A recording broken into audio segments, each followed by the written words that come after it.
And you have to just show them how to focus on their breathing and start talking about all the things and distracting them, and it works. And the moment people just shift at focus, it goes away and you can deal with it. Yeah. So, but it's a training, especially breathing techniques and focusing on it. I think it takes some time, but once you start doing it and it becomes a habit, I think it's But in much your case, easier. you have mixed. Yeah.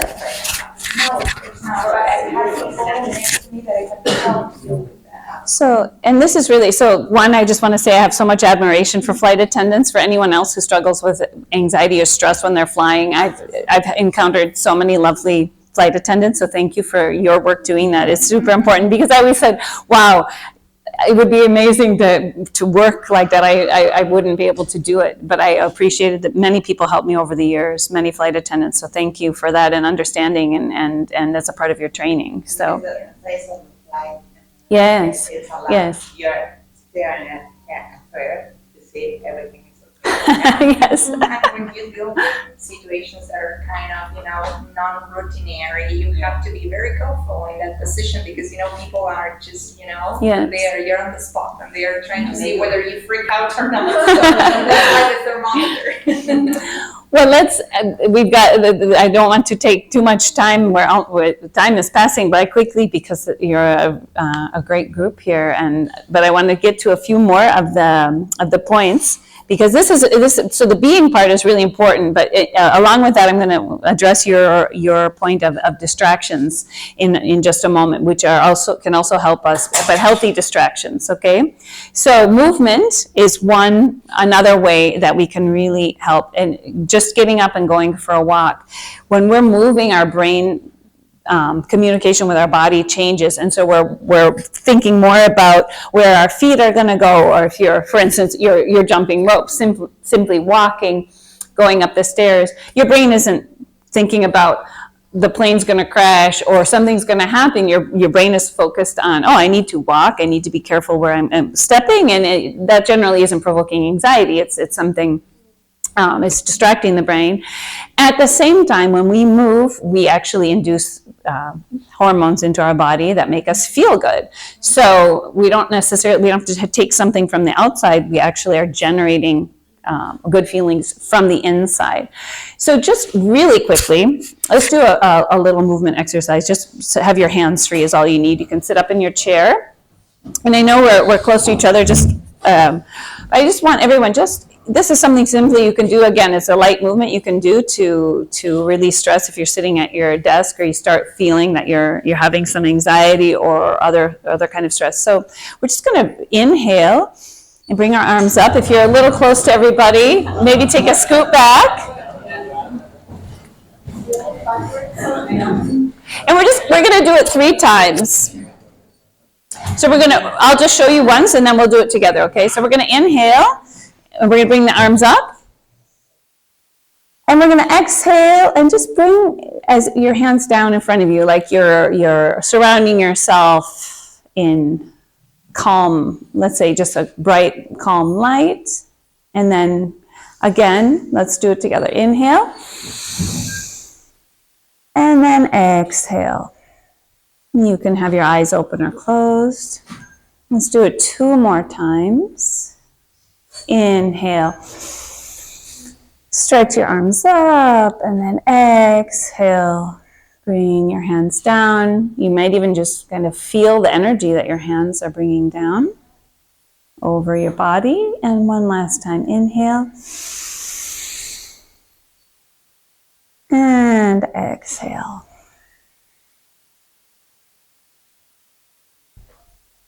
And this is a light movement that you can repeat any time. Did anyone feel a little bit we did it very quickly, but a little sense of calmness? Did anyone feel? Because when we combine movement with our breath, which is often yoga is a practice that is breath-centered movement. So there's always an inhale and an exhale with the movement. This isn't really yoga, but it is a way to coordinate our movement with our breath. That instantly calms the nervous system down.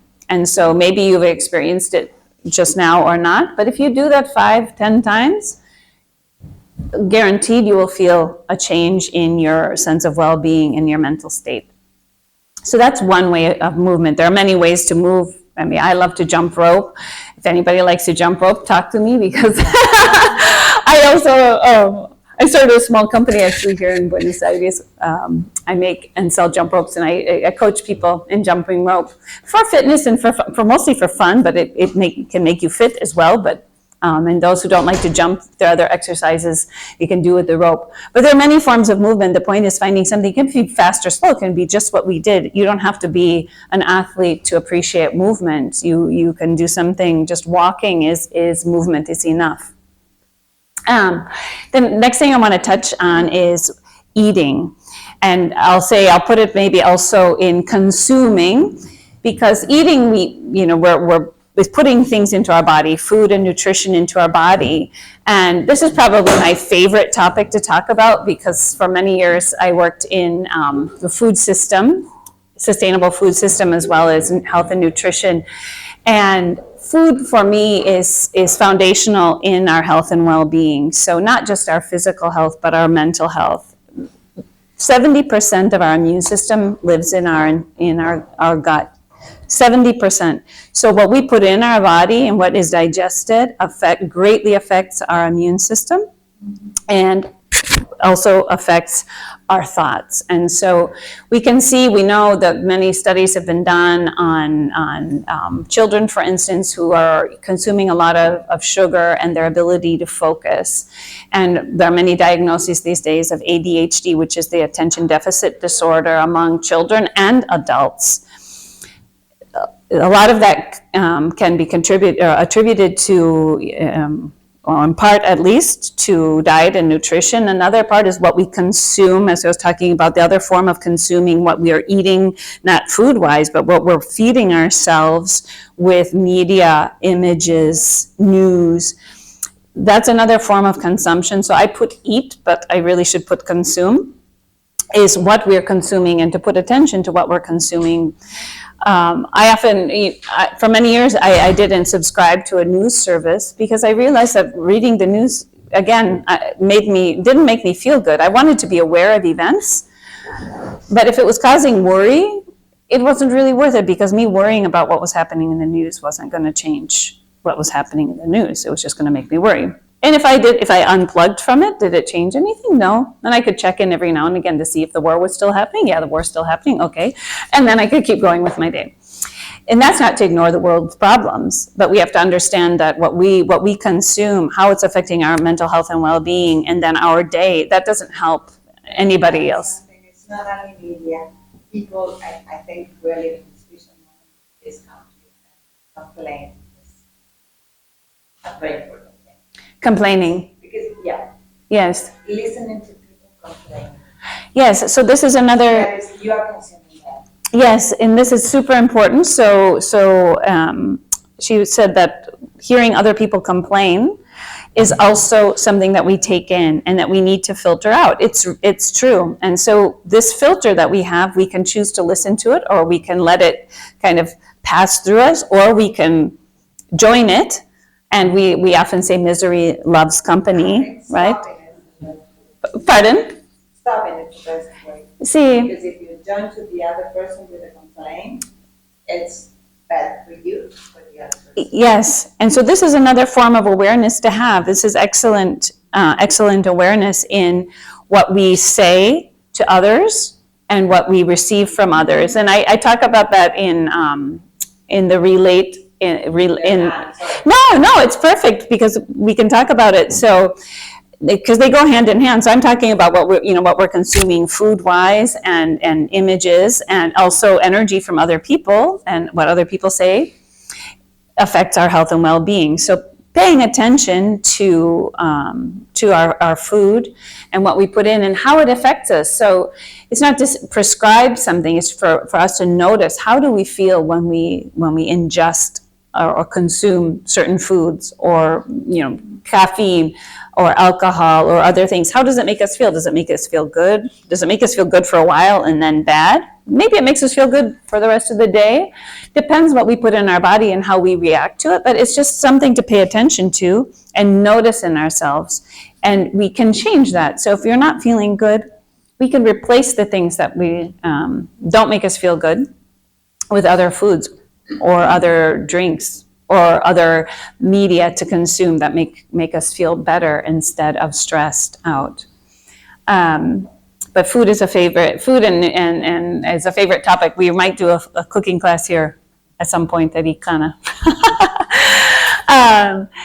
The next category, which we just talked about, is our tool is relating to people in a way that we feel that we can express ourselves to another person. So complaining is one way to express ourselves to other people, but I'm talking about connecting with other people in a positive way and communicating if we're feeling stressed, to communicate that we're feeling stressed, not necessarily complaining, but that we can also open ourselves to communicate that with someone and also ask for help if we need help and just say, I'm really feeling this way. I need a hug. Oftentimes we're afraid to, it's more and more these days we're connected virtually and we're not actually saying, hey, I'm really struggling. Can you help me? I need to talk, right? It's really important. And if that person's your friend or a family member, they're going to understand you. And that gives them the opportunity to listen, which makes us feel good too. When you listen to someone and you can offer your help to someone, does that make you feel good? Yeah. And so it's a give and take, but again, it takes a little bit of intention these days because we're very, let's say, siloed in our lives. We have our media. Maybe maybe here in your workplace it seems very connected. I see it feels like you are a community here, and it's nice that you're working in person. But imagine how many people are also working at home these days alone. And they're not feeling so great. And they don't have anyone to talk to, or maybe they can text someone, but that doesn't replace the, hey, I need a hug. It's hard to give really a virtual hug. And when we hug someone, do you know that a number of chemicals that are released in the body from a hug? It's a cascade of serotonin, oxytocin, dopamine, and probably lots of chemicals that haven't even been identified, just simply hugging someone. And the longer you hug someone, the more benefit you get. I think it's how many seconds? I don't know, 14 seconds of a hug or something, which feels like a long time. If you're hugging someone, it's like 3 minutes of that.